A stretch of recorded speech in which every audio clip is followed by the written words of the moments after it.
occasion of the African Nations Championship organized in Cameroon from January 16 to February 7, 2021, the African Union of Broadcasting, AUB, presents the Spotlight. The Spotlight, the very best of Channel 2020. The Namibians would say Walelepo, Tanzanians would say Jambo. Whatever language you speak, hello Africa. On today's edition of The Spotlight, we lay emphasis on culture, how we can tell our stories by exploring different aspects of our culture. Some use paintings, others sculpture, and others equally explore natural fibers to express our culture and tell our story. Ladies and gentlemen, you're welcome to another colorful edition of The Spotlight. Go nowhere, I'll be right back.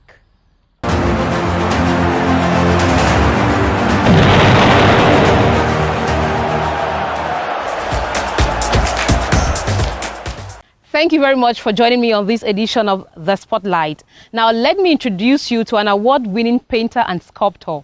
Her works travel the world and sell the Bantu culture. She uses bags, sunshade cases, jewelries, and other materials to showcase her culture and tell the story of her people. If you've never met her, sit back as I lead you to discovering Irene Mejane Epie. Irene Epie's paintings span across a variety of spheres. Most of the times, she allows simple colors to flow, generating amazing visuals that have attracted buyers from far and near. My name is Irene Mejane Epie. I'm an artist, a painter, sculptor, designer. I do all types of art, as a matter of fact, but I started off basing my art mostly on Cameroonian culture, African culture. I paint in acrylics and sometimes in oils. I do mixed media. I do sculpture in fiberglass. I do resin painting. I do wood cuts. It's just a whole lot of things. I mean, everything which is artistic, I'm somehow involved in. Mm-hmm. I even design handbags. That's another part of my creative process. I do design handbags. I even took part in the Swahili Fashion Week 2018, excuse me, because 2019 was off because of the COVID. Mm-hmm. And I have been designing handbags since 2012. In fact, I did my launching at the Hilton.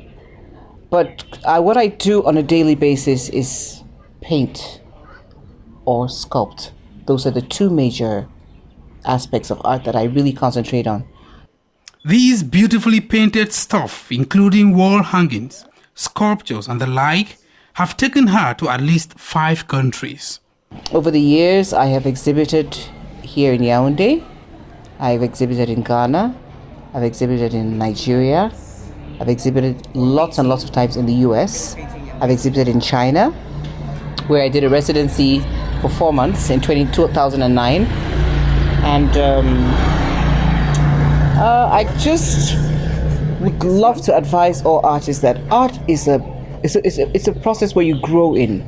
The experienced artist has spent 30 years valorizing the African culture. She advises upcoming artists to work for their art first, not for the money. You must do it on a daily basis, and you should not always think about how much you're going to make from art from the very beginning. You will make money if you're a good artist, that's for sure. If you do good work and you have the proper exposure, you'll definitely make money.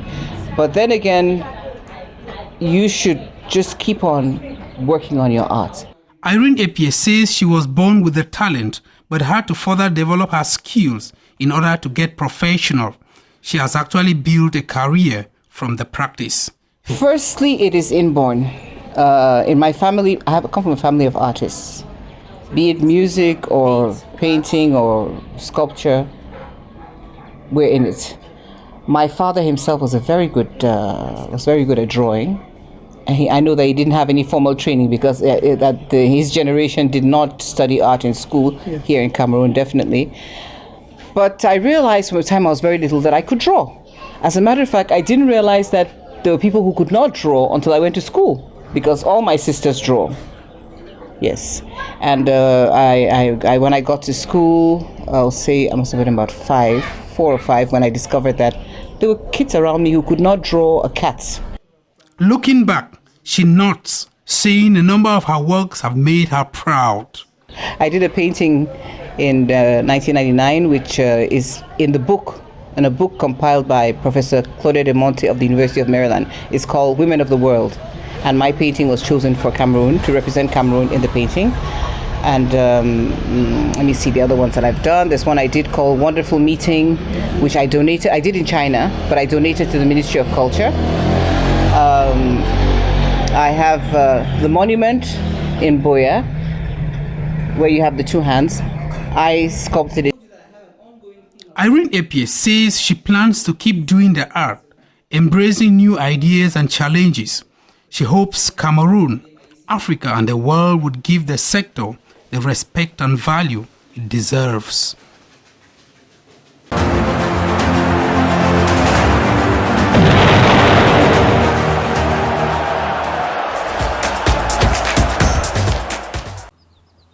If you have a chance to tour the city of Yaoundé, you might have noticed some talents who use sections of the streets to exhibit their paintings.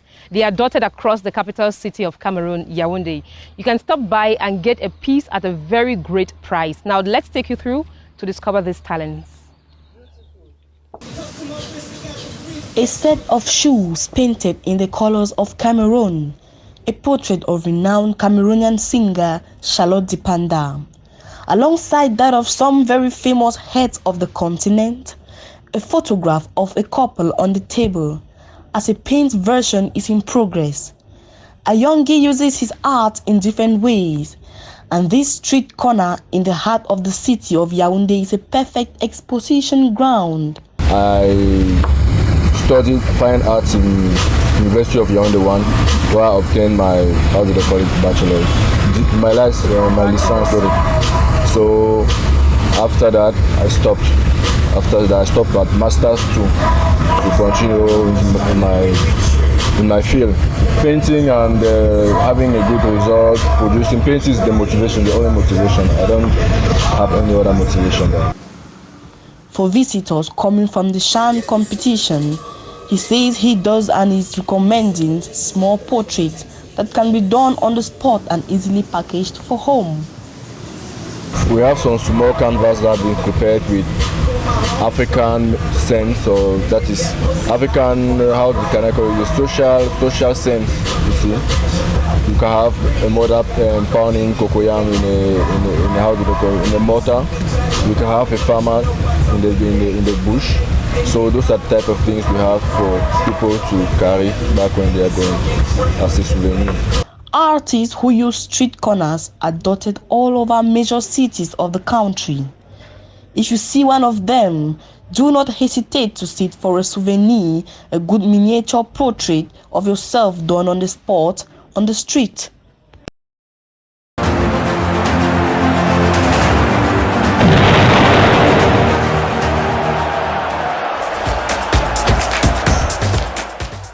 Thank you very much for staying with me on this edition of The Spotlight. We continue to explore different aspects of our culture that tell our story. Have you ever heard about the obom? It is a traditional fabric obtained from tree bark fibers that people use to cover different parts of their bodies. The Pygmies were the first to exploit it, but today it is specially used and worn widely by chiefs and traditional dignitaries. Let's take you through the story to discover more. The obom is the bark of a tree that is called obom.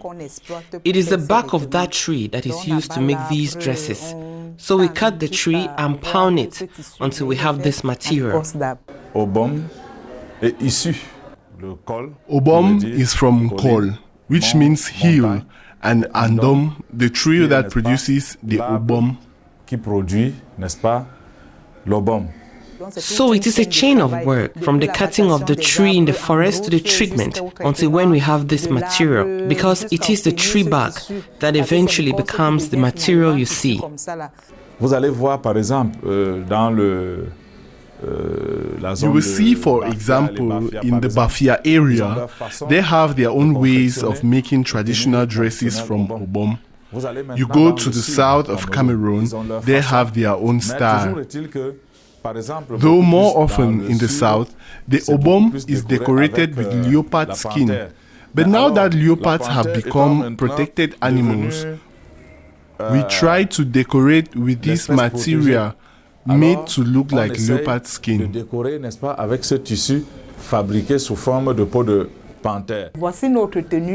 This is our star dressing. It is a grandiose wear. Kings of a certain level wear this.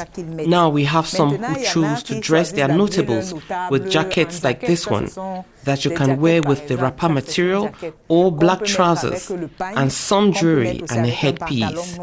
So after this, the next is the gown. These are jackets and those are small boubous that can be worn by everyone.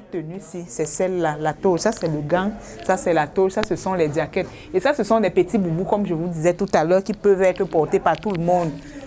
The obom normally is worn by traditional rulers of the center, south and east regions, but it can also be used as a regalia for traditional ceremonies, such as traditional weddings or, for example, when you're invited to the presidency.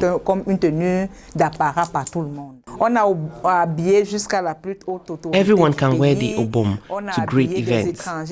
We have dressed the biggest authority in this country, high-level strangers. In short, these are for elites in and out of the country. With this Shan, we have had some visitors who have shown interest in the obom. Some have exclaimed, "Wow, this is beautiful. I have never seen something like this." Now for the prices, we have different prices. For example, a tourist can take just an accessory like this headpiece. It costs 10,000 francs CFA.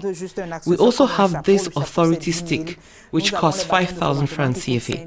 In fact, as from 10,000 francs, you can have something in obom. Maintenant, les accessoires, on va les chercher dans les coris. Now, for the accessories, we use cowries, ebony, and things that we take time to carve. It is at the same time a necklace, and at the same time we use it as buttons. Les boutons, pour les boutons, vous voyez un peu. For the other decorations, we also use different materials. À travers les tissus, comme je l'ai dit. As I said earlier, it is not a dress for just anyone. The ancestors conceived it for a certain class of persons, traditional rulers and patriarchs. Catégorie de personnes, c'est-à-dire les chefs traditionnels et les patriarches.